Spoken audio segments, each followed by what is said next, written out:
Greetings, I'm Enraged Eggplant and welcome to Dungeons and GURPS.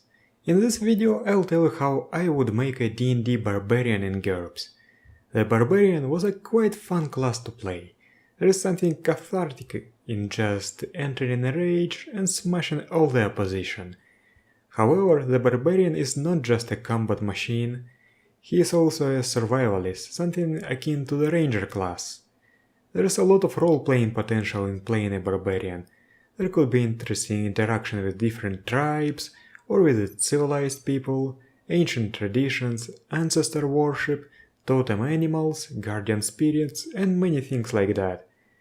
I feel that many people forget about it and focus just on the barbarian rage when you can make an interesting barbarian without even taking the rage as an ability in GURPS, and he'll still feel like a barbarian. Rage is the signature barbarian ability, but there's multiple ways to go about it. Note that the barbarian occupational template from GURPS Dungeon Fantasy 1 Adventurers does not require the character to take Berserk, it's just an option.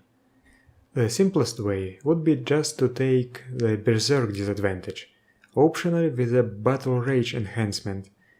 This disadvantage is very dangerous to the character, and to his friends too occasionally, but it is quite fitting from the flavor perspective. I strongly recommend to also take the Enraged limitation from page 14 of GURPS Dungeon Fantasy Denizens Barbarians.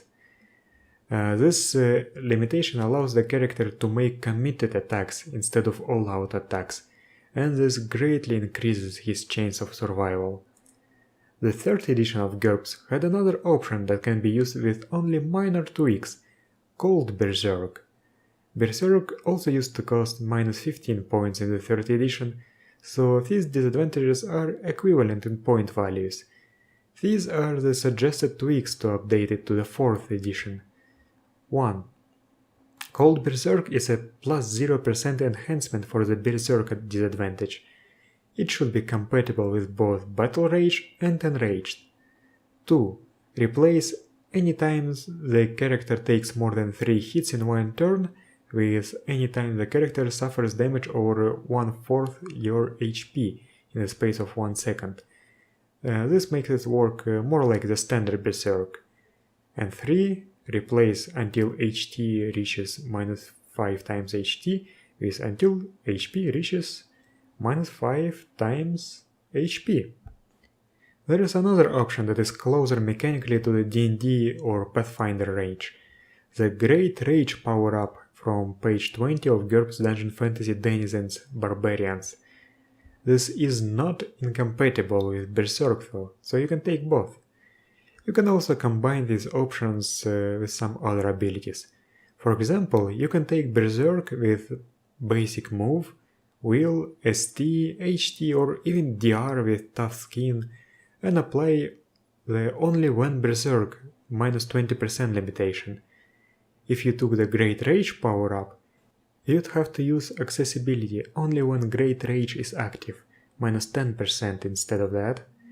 Thus, you can emulate such class features as fast movement, indomitable will, raging strength, raging toughness, and damage reduction using this simple approach. Aside from the Berserker Rage, you might want to add some supernatural abilities that, for example, depend on your totem animal.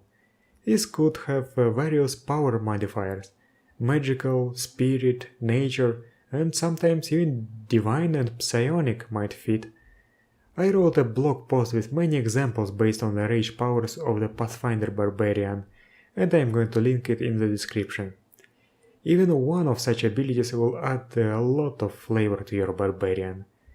If you want a template, you can use a 250-point barbarian template from GURPS Dungeon Fantasy 1 Adventurers, or many of its variants from GURPS Dungeon Fantasy Denizens Barbarians.